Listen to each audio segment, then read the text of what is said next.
Shalom dan salam damai kepada saudara-saudari yang dikasihi Tuhan. Bertemu kembali kita melalui renungan santapan firman Tuhan 8 Jun 2025 bersamaan hari Ahad. Sabda renungan hari ini diambil dari Injil Yohanes bab 14 ayat 15 hingga 16 dan ayat 23 hingga 26. Marilah kita hening seketika untuk mempersiapkan diri mendengar firman Tuhan dan pewartaannya.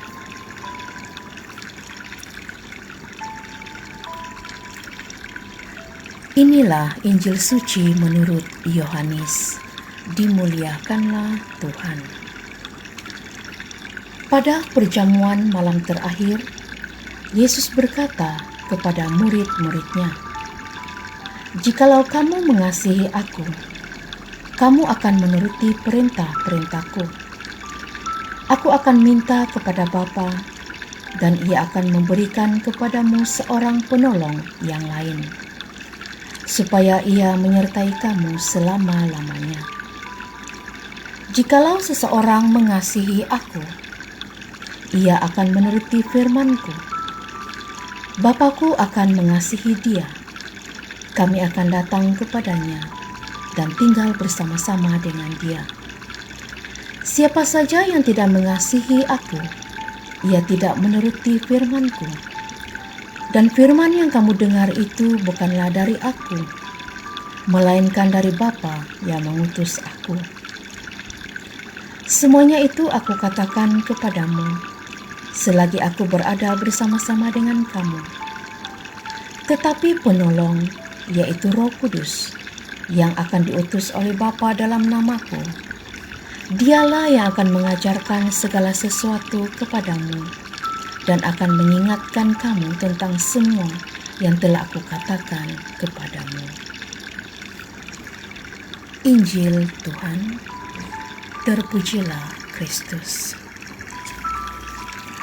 Shalom sekali lagi kepada saudara-saudari pendengar renungan santapan firman Tuhan walau di mana berada. Pada hari ini, seluruh gereja Katolik merayakan Hari Raya Pentakosta, dan perayaan ini adalah hari yang istimewa bagi gereja karena ia juga merupakan hari perayaan kelahiran gereja. Melalui bacaan pertama, mengisahkan dengan jelas bagaimana Roh Kudus dianugerahkan kepada para rasul. Diceritakan bahwa setelah lidah-lidah seperti nyalaan api hinggap ke atas para rasul, mereka mulai berkata-kata dalam bahasa-bahasa lain. Roh Kudus memberikan kepada para rasul daya atau kemampuan untuk berbicara dalam cara yang dimengerti oleh semua orang yang berkumpul di situ, yang berasal dari bermacam-macam bangsa.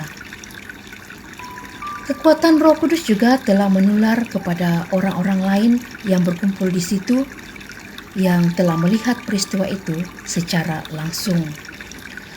Mereka mendapatkan pengertian sehingga mampu memahami apa yang disampaikan oleh para rasul. Para rasul yang dipenuh dengan Roh Kudus mulai mewartakan sabda Tuhan kepada semua orang yang hadir di tempat itu secara bersama-sama sebagai sebuah community. Turunnya Roh Kudus ke atas para rasul membuat mereka menjadi berani, pandai berkhotbah, dan mampu menarik perhatian semua orang. Mereka berbicara dengan bahasa yang menyentuh dan dipahami dengan baik. Manakala dalam bacaan Injil, Yesus mengutus para murid dan memberi mereka daya kekuatan. Mereka tidak dibiarkan pergi begitu sahaja, tetapi dibekali daya ilahi yang memampukan mereka memahami kebenaran yang diajarkan Yesus, mewartakannya, juga menghidupinya. Ajaran atau perintah Yesus yang utama adalah perintah cinta kasih. Salah satu ekspresi kasih yang tertinggi adalah pengampunan. Para murid diutus untuk memberi kesaksian tentang kasih pengampunan Allah. Maka itu berdasarkan dari kisah turunnya Roh Kudus ke atas para rasul, kita dapat merenungkan beberapa perkara berikut ini. Yang pertama, Roh Kudus mengubah ketakutan menjadi keberanian. Sejak Yesus ditangkap oleh tentara Romawi, para murid tercerai-berai. Mereka tidak berani menunjukkan dirinya di tempat-tempat umum. Bahkan Petrus sampai tidak mengakui dirinya sebagai murid Yesus karena takut ditangkap dan disiksa seperti Yesus. Para rasul kehilangan pegangan hidup dan sepertinya lupa dengan misi yang Yesus tugaskan kepada mereka. Ketakutan membuat para murid tidak fokus untuk menjalankan misi dari Yesus. Namun, ketika Roh Kudus tercurah atas mereka, segala perasaan takut, rasa tidak percaya diri, sepertinya hilang seketika.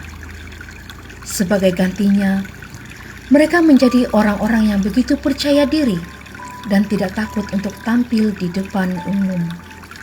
Mereka mulai mewartakan Injil yang merupakan misi yang mereka terima dari Tuhan.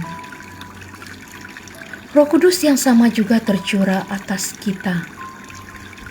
Roh Kudus yang sama juga mengubah segala bentuk ketakutan yang ada di dalam diri kita menjadi keberanian untuk menyatakan diri di hadapan umum. Roh Kudus menyembuhkan kita dari luka oleh karena ketakutan akan pengalaman-pengalaman trauma masa lalu yang lebih dikenali juga sebagai luka batin. Roh Kudus yang sama juga akan membantu kita untuk lebih fokus pada tujuan hidup kita selama di dunia ini. Yang kedua, Roh Kudus mempersatukan. Oleh karena dicurahi Roh Kudus, para rasul dapat berbicara dalam berbagai macam bahasa. Hal ini menyentuh hati setiap orang yang mendengarnya. Mereka merasa disapa, dan karena itu mereka bersedia untuk dibaptis dan menjadi murid Kristus juga. Hal ini menunjukkan bahwa Roh Kudus memberikan satu kemampuan di dalam diri para murid dan semua orang yang menerima Roh Kudus untuk berbicara, bertindak, dan bersikap secara bijaksana tanpa memandang bulu dan menyentuh setiap elemen masyarakat. Dengan demikian, setiap orang yang dijiwai oleh Roh Kudus memiliki kemampuan dan daya pemersatu di dalam dirinya.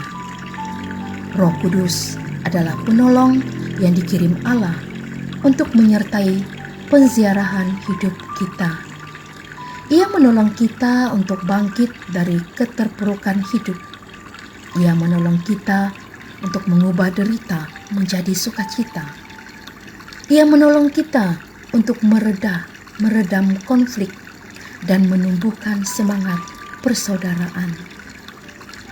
Roh Kudus menolong kita untuk menjadi pewarta Injil, baik ataupun tidak baik waktunya.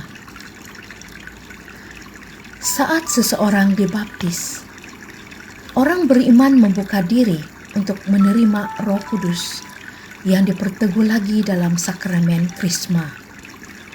Roh Kudus itu memberikan daya ilahi kepada semua orang yang percaya untuk menjadi murid Kristus dan penerus warta Injil kasih Allah bagi dunia.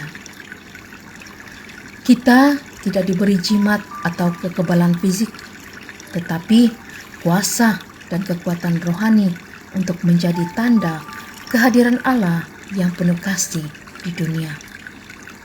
Roh Kudus memampukan kita untuk menjadi hati Allah yang penuh kasih di dunia. Marilah kita membuka diri dan terimalah Roh Kudus. Sambutlah Roh Kudus dengan sukacita. agar Ia mengubah hidup kita menjadi lebih bermakna. Amin. Tuhan memberkati.